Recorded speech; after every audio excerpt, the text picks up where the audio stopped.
It's 1966 in Gary, Indiana. 9-year-old Michael Jackson watches neighborhood kids play from his window. His father Joseph calls him to practice singing with his brothers. Michael stumbles through the session. Joseph scolds him harshly until he gets it right.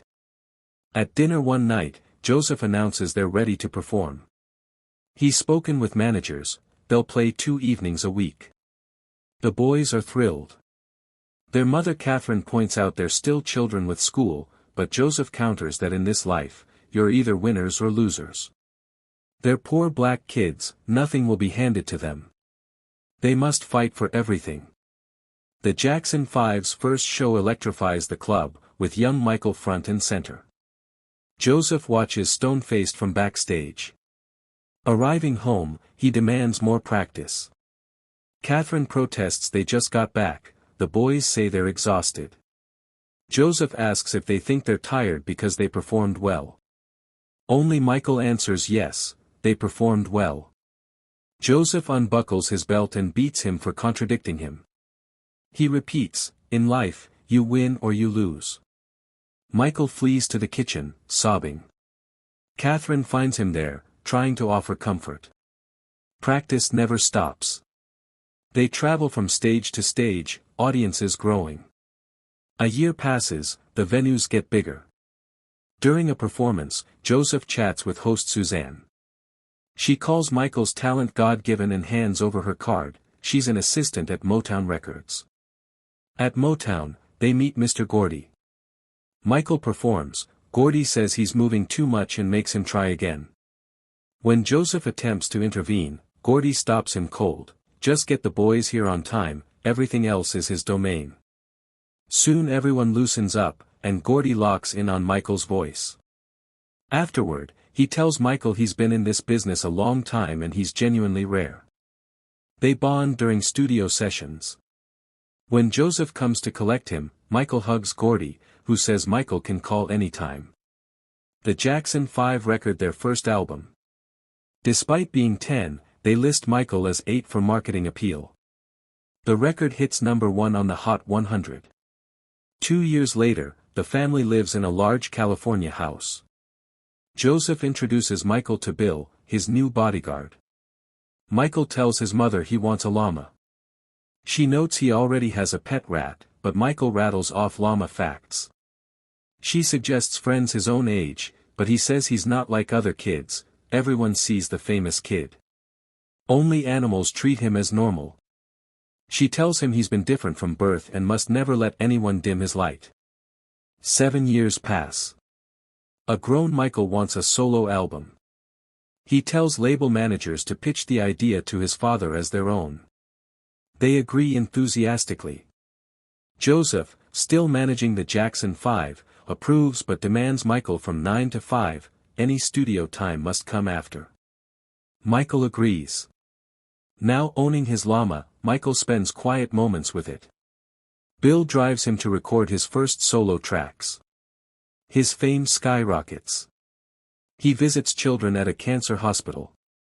One morning, he wakes the family to reveal a truck outside. Inside is a chimpanzee, his new pet, rescued from an animal testing facility. Joseph finds it amusing.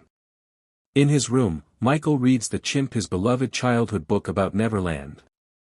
Michael undergoes facial surgery, worried about asymmetry and the leukoderma on his hand. The doctor insists he's handsome, but Michael, dissatisfied, proceeds anyway. Returning home, he tries slipping to his room but Joseph notices his bandaged face. Michael blames sinus issues and walks away. A giraffe joins his growing menagerie. After the first surgery, he studies himself in the mirror. Reading fan letters with his sister, she assures him his face looks good. He wants the world to see him anew, not just as a boy band member. A pet python coils nearby. Joseph summons a family meeting, mocking Michael's solo success before announcing a band tour and live album. Michael asks to think about it. Joseph says he'll decide what Michael thinks. He demands to know if Michael believes he's better than them now. Catherine tries intervening, Joseph silences her. Michael storms out, telling Bill to drive. Parked somewhere quiet, he vents that Joseph is exploiting him. His plan was a solo tour, but Joseph is forcing the band tour. Bill says Joseph won't change, everything he does is for the family's collective success, never individual well-being. He advises Michael to get his own team and a good lawyer. Michael does the solo tours anyway. 2 more years pass. He's embraced a new look and greater fame. In a deals meeting, proposals underwhelm him until John Branca speaks up, the best move is going solo. Michael asks who he is. John represents the Beach Boys, Neil Diamond, Bob Dylan. Michael asks what he wants to achieve, John answers, to be the greatest in the world. Can he help? Yes. How? Because in John's opinion, there's no one like Michael and never will be. Michael clears the room and gives John his first task, fire Joseph as his manager, fast. A telegram arrives at the house, one sentence dismissing Joseph. He's staggered. He storms to Catherine, furious Michael didn't do it face to face, threatening to beat him. Catherine says no, he's a grown man. Joseph rages, Catherine says he should thank his son because everything they have comes from Michael. Joseph insists everyone forgets he got them out of that small town. She walks away. While shopping with Bill, a stunned young mother asks Michael for an autograph for her son. A crowd gathers, he signs happily. He buys a puzzle to do with his brothers like old times. At home, Joseph confronts him with the letter. Michael won't read it. Joseph says he has much to learn about family and leaves. Michael keeps visiting hospitals, lifting young patients' spirits. He tells John he wants the greatest tour ever and a short film. No more interviews. John advises against the media silence but Michael insists. While watching news coverage of violence against black people, inspiration strikes. He heads to the underground hip-hop community. Bill's skeptical, but Michael has a vision. They arrive, and Michael absorbs the rhythm and moves. Someone asks for his autograph. Michael thanks them for meeting him, saying music and dance are universal languages, they can change the world. He teaches them a dance of fluid, natural motion. Everyone's energized, Michael wants them all in his short film. Rehearsals grind on. Michael records songs and watches a film daily. A thriller movie sparks an idea. He calls the project Thriller. In monster makeup, surrounded by dancers in similar costumes, he performs. The short film rockets him to staggering new heights. Meeting with the record producer, Michael beams at the praise but wants more. John says his videos belong on MTV. The producer balks, impossible, MTV doesn't play black artists. Michael says his music is for everyone. The producer claims he's already tried. Michael tells him to try harder. The producer calls MTV, gets instantly rejected, then threatens to pull every artist from their contract, Bruce Springsteen, Bob Dylan, and more, unless the video airs within 10 minutes. He hangs up.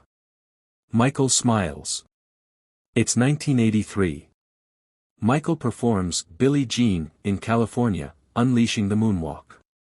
Thriller has sold 25 million copies. The crowd erupts. Streets fill with fans as he passes. At the afterparty, his family celebrates.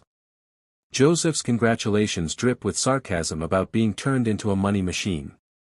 Later, Joseph pitches promoter Don on a Jackson reunion tour, the Victory Tour, with Rolls-Royce sponsorships. Pepsi wants Michael as their face. Don warns Joseph not to fool him, no Michael, no deal. That night, Michael finds Joseph waiting in his bedroom. Joseph says he always believed a poor boy from a small town could make the world's best-selling album. He asks Michael to sit. Michael says he's drunk. Joseph insists he must tour with his brothers. Michael says he's not a child anymore, he needs his own life. Joseph closes in, warning he won't succeed without family. He's calling Don to confirm the tour. The tour happens. During rehearsal, an accident sets Michael's head on fire. He's rushed to the hospital as the family waits. The doctor emerges. Michael is stable but in immense pain, third-degree burns, nerve damage. Joseph asks if he'll ever perform again. Catherine stares in disbelief. The doctor says their son nearly died and needs emotional support. Michael's head heals slowly. He asks if he'll need a wig. The doctor says they must get through more surgeries first. Bill brings special food to cheer him, but nothing helps. Catherine apologizes to Michael. He says he doesn't want to talk. Joseph will do whatever he wants, and he'll never stop. John visits and sees Michael comforting another severely burned patient. Outside, Michael says the burn victims break his heart. He asks that his upcoming payment be donated entirely to the burns unit. Joseph frets to Catherine, without Michael, the tour collapses, they'll lose so much money. Catherine reminds him Michael just left the ICU and never wanted this tour. He must let Michael go his own way, or he'll lose him entirely. What about the other boys? She says they'll find their way too. Michael tells Bill God gave him a second chance. He'll use it to spread joy and love. For his family's sake, he'll finish the tour. It's 1984. The stadium is packed. Michael walks on stage with his brothers, and the crowd loses itself. Near the end, Michael thanks his brothers for everything, then announces this will be his final tour with them. Joseph is blindsided. Catherine smiles. Michael walks off alone. By 1988, Michael is on his solo tour, pouring his heart into every performance. Audiences devour it. His story continues. So, that was the recap of the 2026 movie Michael. For more recaps like this, subscribe to the channel, and if you stayed through it, you'll also find this fun.